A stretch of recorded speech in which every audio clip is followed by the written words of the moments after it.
The Jezebel Ahab dynamic is probably the most volatile dynamic that is breaking up right now.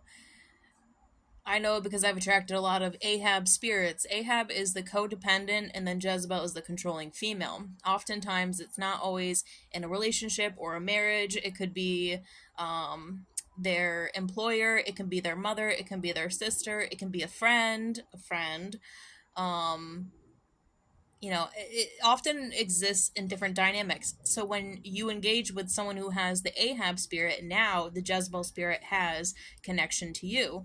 And then you become aware of it and you start to say something, you stir up the demons, God starts to do his work, and their lives begin to crumble. And when their lives crumble, they begin to quarrel with each other. Oftentimes, too, they're involved in crime. A lot of people steeped in sin tend to do crime, petty crimes, crimes that they forgot were crimes that they can be arrested for and go to jail for. And they start to self combust. When their power dwindles, right, when the facade is broken, they begin to fight and self combust amongst each other. You don't want to be caught in the crossfires of that. But the dynamic, the dualism of men and women is different. Women do not tend to have dualism. I've never seen it. Men do. The Ahab spirit, I believe, is Revelation 17:8. The beast that wasn't is no longer. Comes up just to go to his destruction.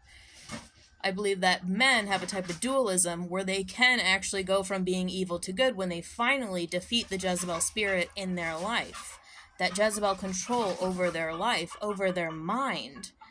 Because because they're going to be a narcissist, and then they want their supply, and when their supply no longer wants anything to do with them because of a Jezebel spirit lingering in their life, they lose their supply, and then they start to wreak havoc.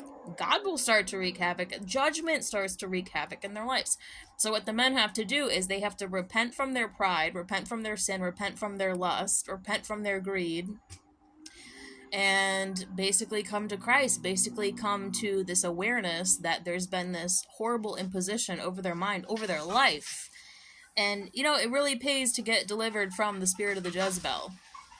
But you know what? As a woman of God, I'm not going to stick around to find out. I'm not going to stick around to wait and find out. You gotta get away from these people so that they can finally endure the consequences of their actions or inactions.